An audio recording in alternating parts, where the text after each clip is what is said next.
Hawks, Hoops, Tawk, and Squawk. The infamous Mikal Bridges trade. Now, you know, the Sixer homers don't like to hear this. Oh, get over it. It was 5 years ago. Not too long ago, I had to tell some clown off because his dumb ass is one of those Sixer homers who will defend whatever nonsense the Sixers organization does, especially over these past few years. And the Mikal Bridges trade ranks up there at the top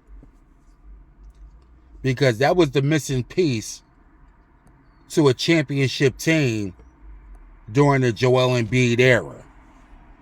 But you trade him, a homegrown Philadelphia kid who won 2 national championships at Villanova in 2016 and 2018.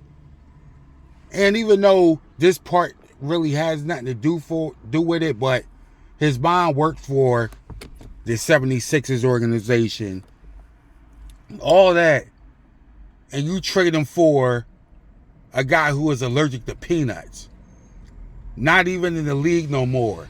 Zaire Smith, whatever happened there? He was supposed to be the next Kawhi Leonard, according to Brett Brown.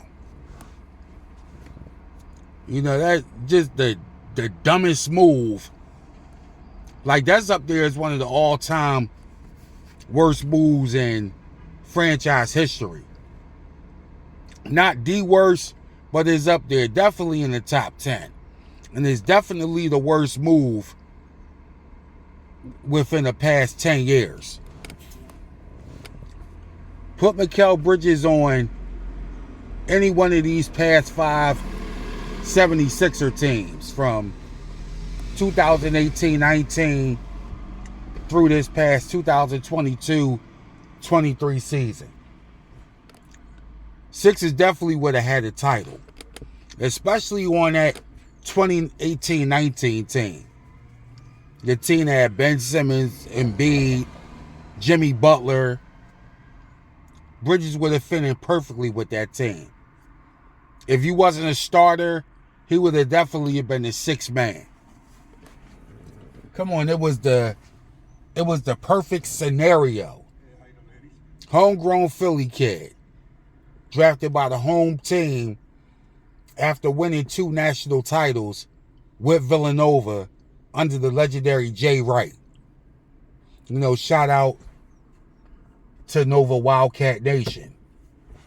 It was a perfect scenario, but the typical clown show Sixers organization botched it by trading him for a guy who's probably delivering DoorDash or Amazon right now.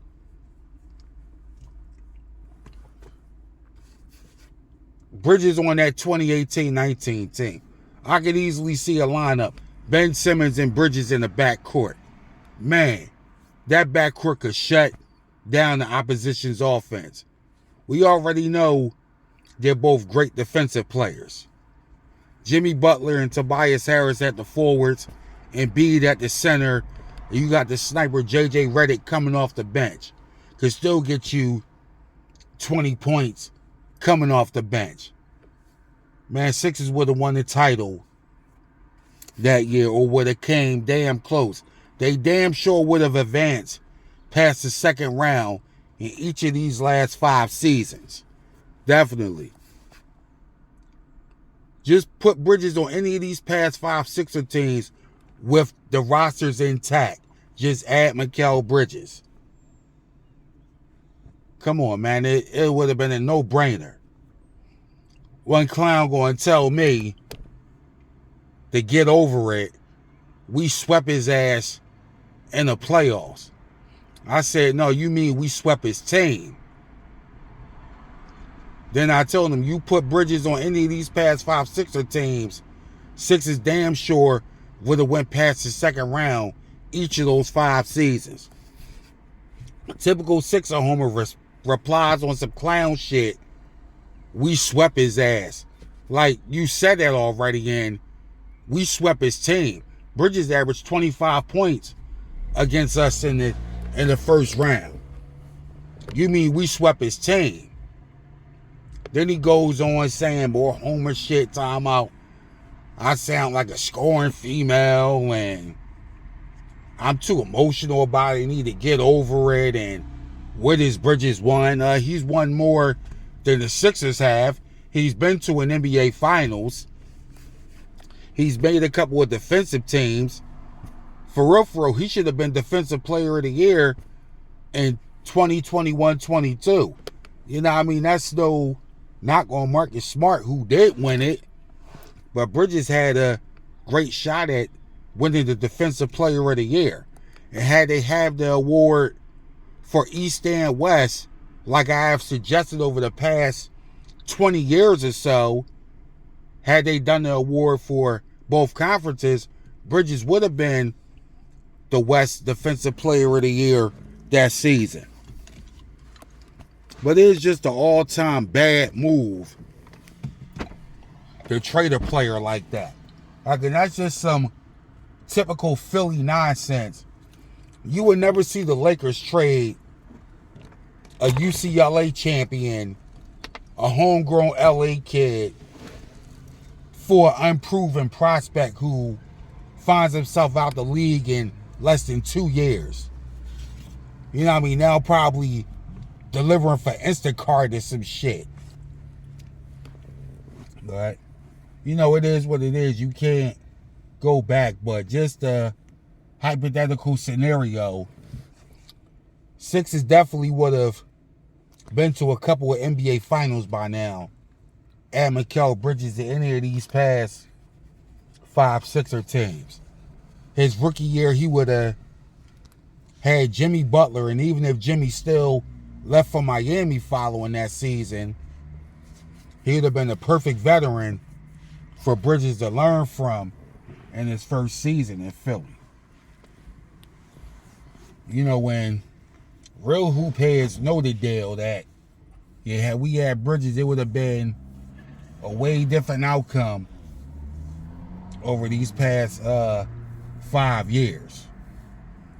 But it's just funny how the Sixer homers want you to get over every bad move. You know what I mean? Then every spring, when the team goes out in the second round, they're crying, oh, maybe next year. You know, hopefully this season is the start of something different, going into a more positive direction. But Mikal Bridges even said it himself, and I shared the article on my Facebook earlier. Like, he would have won he would have won a championship with Ben Simmons and Joel Embiid, and how if he was the Sixers, he wouldn't have made that move. Like, and I know some of Mikal's family personally, and they say it. Yeah, Mikal, even though he enjoyed the success with Phoenix and looks to add to that with the Brooklyn Nets, he wish he was a Sixer. I mean, that's every kid's dream to play for their hometown team. I mean, but to trade him for a guy who's not even in the league no more, that's just one of the many, many fuck-ups of this organization. You know what I mean? And that's why I say whack dynamics. This is just more whack dynamics of the Philadelphia 76ers. I mean, but this was just some quick Hawks hoops, talking Squawk, getting ready for season tip-off. You know, so be sure to subscribe to the channel. Stay tuned for more content. Hawk out.